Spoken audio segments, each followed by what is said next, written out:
Hello, this is Evangelist Dr. Robert L. McKim Sr. I'm coming back with the information I wanted to show.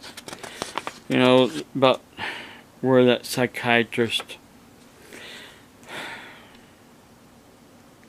thinks I'm paranoid, that people were out to get me. Well, for one thing, here is the warning ticket that was given to me. Well, actually, it wasn't given to me. This police officer stopped and wanted to know where Aunt Duma was. Well, I told him she had just left to go to work to the Newcomerstown truck stop. They know where she works. But he asked me, where does she work at? I'm like, Newcomerstown truck stop. You know where she works at. I mean, stop playing dumb. You're not dumb. You know what you're doing. You're harassing us. Because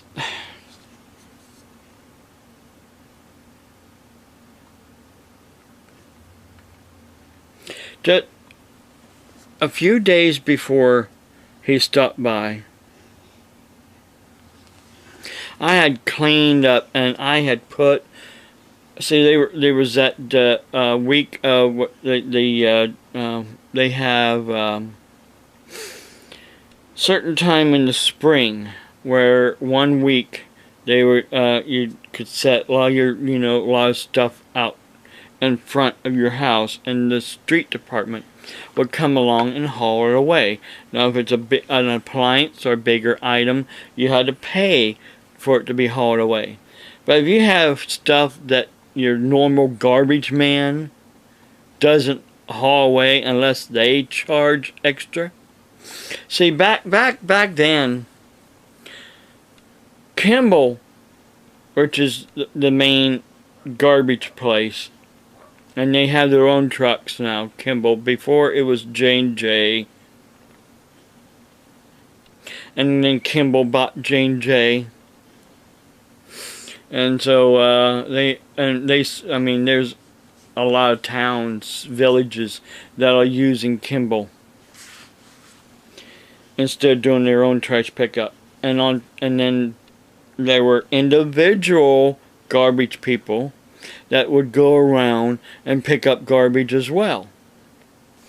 And back then we had an individual guy that would go around and pick up garbage, and of course he was a Christian guy, but he was charging Aunt Duma, because it's Aunt Duma's house, and he was charging Aunt Duma the rate for senior citizens, and therefore we were limited on how many bags we could set out. I think it was like 2 bags or 3 bags was the limit. Any more than that, we had to pay extra for. And Aunt Duma didn't want to pay extra. No, she didn't want to pay any more than what she wanted to pay.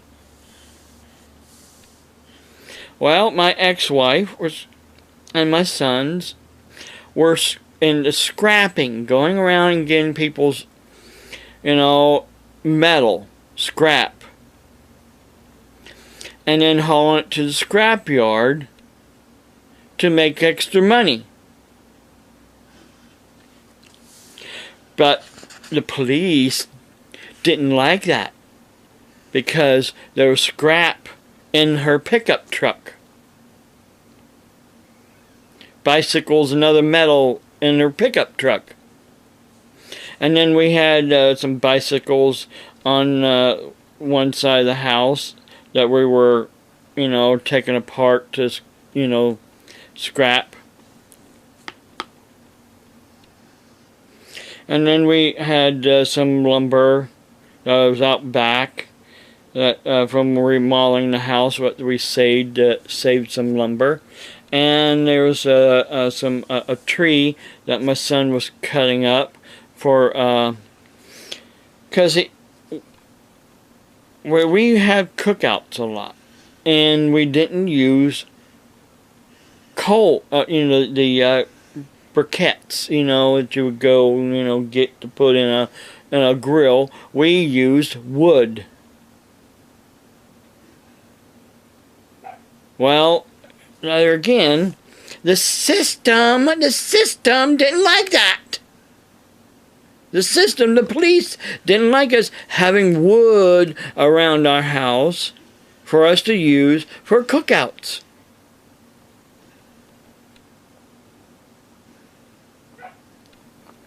Who gives them the right and the authority to tell people what they cannot have for cookouts? Nobody. Not even Mayor Carr at the time. What it boils down to is Mayor Carr was having a war with a councilman who went to the Assembly of God church that I went to in Newcomerstown, Wise, over Wise's mother's property. Wise, he had a full-time job working out of town, besides being a councilman. And his mother died and left him the property, and of course he couldn't mow the grass all the time, and the grass would get way high, and the neighbors would complain, and then of course Mayor Carr and he just got after everybody in Newcomerstown. I really didn't have a problem with Mayor Carr. I had a problem with the Newcomerstown Police Department, especially Officer Miller at the time. He thought his, didn't stink. And then there was Walter Thornsley. Well, who came to that day to give Aunt Dummy the ticket was Miller. Tim Miller.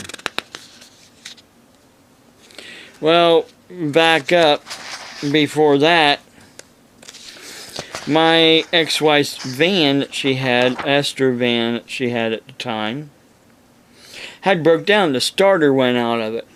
And she was working as a home health aide, and she parked the van in front of her home health aide's house, where her home health aide had a handicap spot painted for her. She didn't have a car of her own. She couldn't drive. So she, would have her aides take her where she needed to go, especially my ex-wife. And her were close. And so my ex-wife would take her places. So she would park her van in her client's handicap spot. It broke down. The starter went out of it. But the police, now get this, okay? It's my ex-wife's van. It was registered in my ex-wife's name. The license plate was under my ex-wife's name. Not my name, my ex-wife's name, Barb McKim. Long story short, the police wrote a warning ticket in my name. Of course, wrote down the license number at the time. It was a Chevy Astra 88, and it's like, can't they, can't they do what they're supposed to do? Get on the radio, and give them this license plate number and see who that comes back to? No, they didn't do that. They just, oh, that's Bob's van. That's Bob's van. So we're writing it for him because they didn't like me. They didn't like the fact that I had the radio patrol. They didn't like the fact that I was in REACT, because Newcomerstown Police Department and the police officers, they wanted to be in control of everything. The problem is,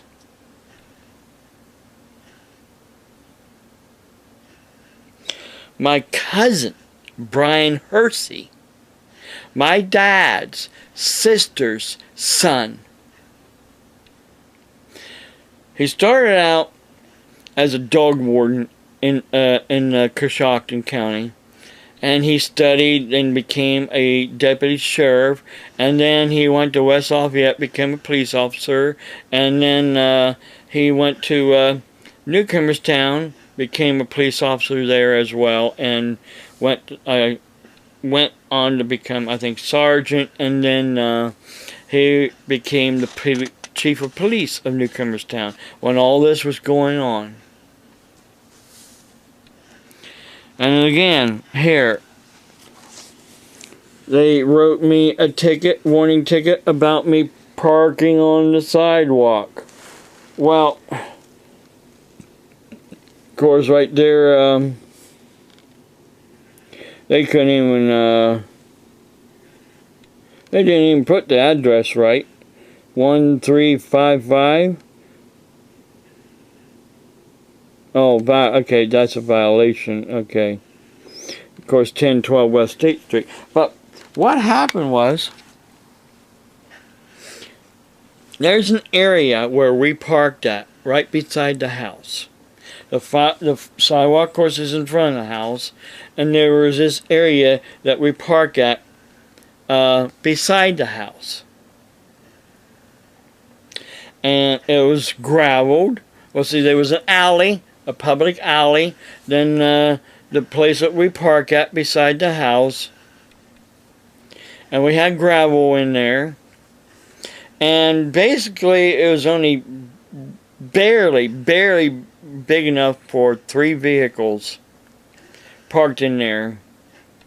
They were bumper to bumper, and I think I don't know if I had my Ford at the time or not.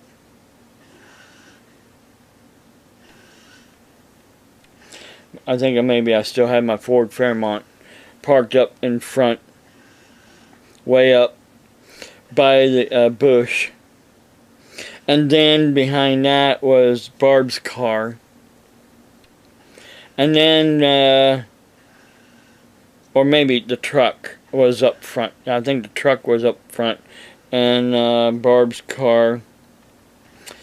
And then my car was right back behind. And actually, the back bumper was a little over the sidewalk. I wasn't technically parked on the sidewalk. My tires, the tires was in our parking spot. The back bumper was over the sidewalk a little bit. But yet, they loved to harass me. Is that paranoia? No, it's not paranoia. And then we constantly had things stolen out of our vehicles. Constantly having things stolen from out in front of the house, and things stolen out of the vehicles, like spare change, cigarettes. My ex-wife smoked. Her cigarettes were constantly coming up missing. One day, the kids was outside and they caught our neighbor, Chuck McGonigal, over by our vehicles. So I bought this camera so I could put up and angle it where we parked our cars. And it hooked up to a VCR so I could tape record things at night, and especially when we wasn't home. Lo and behold, would you believe I caught him going into our vehicles? I tried to tell the police department, but they we can't do nothing about it, 'cause he's nuts. We know he's nuts. I'm like, if you know he's nuts, and he's breaking into our vehicles, why don't you arrest him? That's theft. He's breaking into our vehicles and stealing stuff. The Newcomerstown Police Department just would not do anything to help us, but yet they did everything to harass us. And is that paranoia? No, it's not paranoia. It's the truth, the God's honest truth. But people like that Denise Kohler, all she wants to do is print up lies and ruin people and try to make everything look, you know. It's like all these, you know.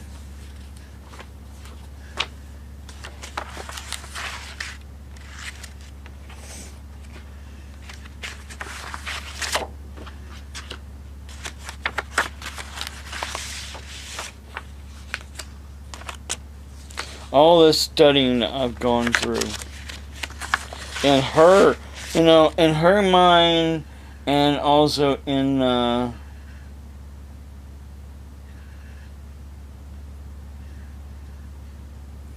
and then see, I was originally ordained by my cousin, who was also a minister, in 1989. And then I briefly gave it up and was ordained with, which I'm still ordained with. I'm ordained with the United Christian Ministries International. I'm ordained with them. I've been ordained with them since December 22nd of 2003. And I also received a church charter for my ministry. And then after moving into when I moved to Scio in 2007, I asked to be reordained with the Universal Life Church, or being reinstated basically. And they reinstated me back in 2007. Like I said, my original certificate, thanks to a minister in Newcomerstown area, he burned it. He burned it and burned a bunch of my other certificates, degrees that I earned, because, well, he said he just wanted to look at it.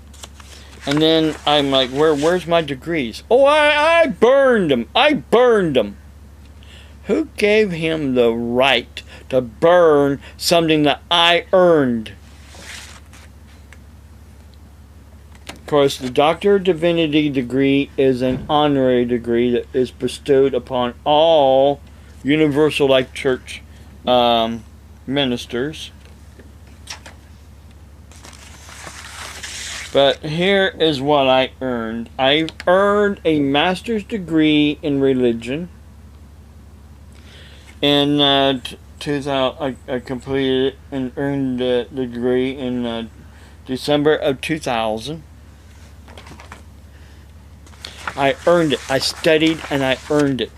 And I earned a Doctor of Philosophy in Religion about a year after that. Well, actually it was in April. 'Cause I was studying for both at the same time. My master's degree and my doctorate degree. And then, of course, they changed this. They're no longer calling it Soul Clinic's license because, you know, nobody else can license people. Only states can. But at one point in time, churches were able to license people as well. But I got my Soul Clinic's course in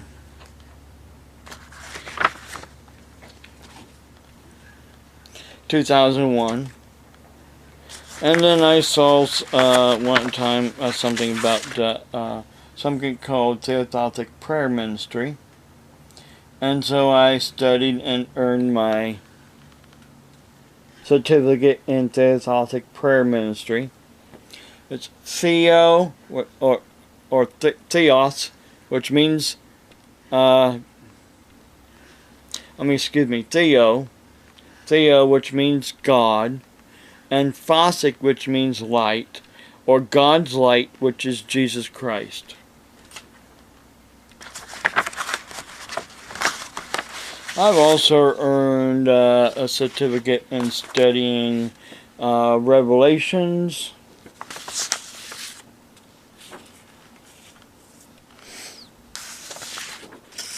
I'm licensed to solemnize marriages in the state of Ohio under the Universal Life Church, or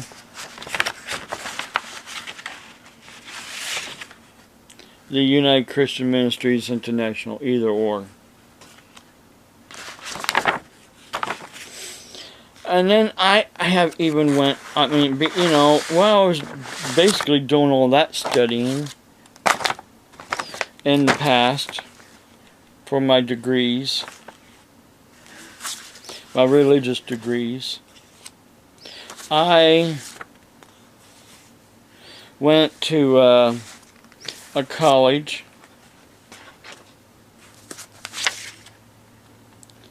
called Mansfield Business College in Canton, Ohio.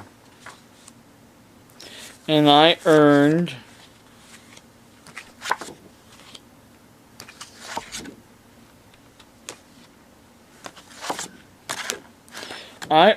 my certificate in private security and investigations. This course was basically considered as a police academy course. And I earned my Ohio Peace Officer Training Council, State of Ohio, Office of the Attorney General, Ohio Peace Officer Private Security Training Program.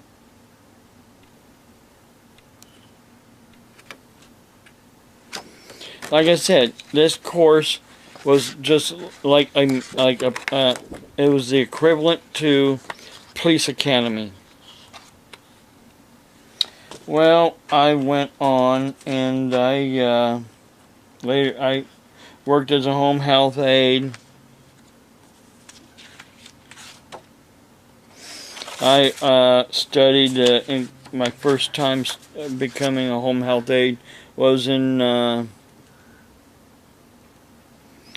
January of 90.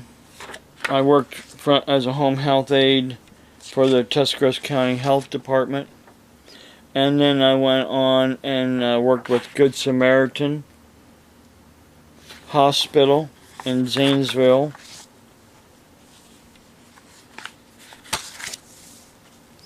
I then went on and I became a school bus driver and drove school bus for another 5 years.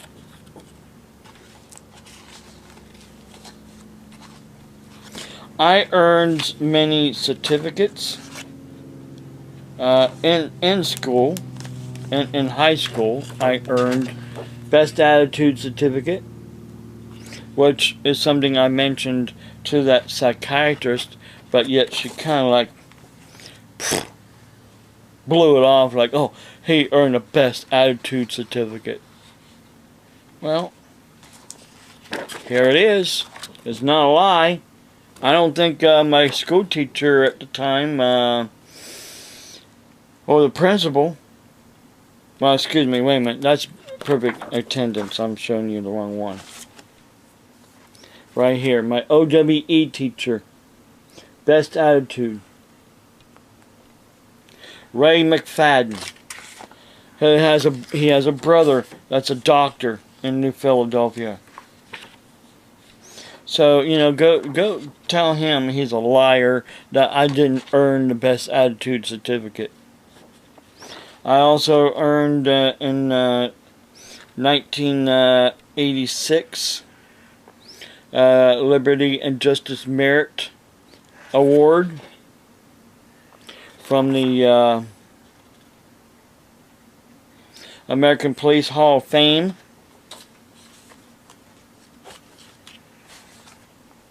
When I was selling grit when I was younger, I earned a little certificate. And then, to top all that off, I went to Belmont Technical College from 2007 to 2009, and I earned, oh, I gotta get back with you. God bless you. Have a blessed day.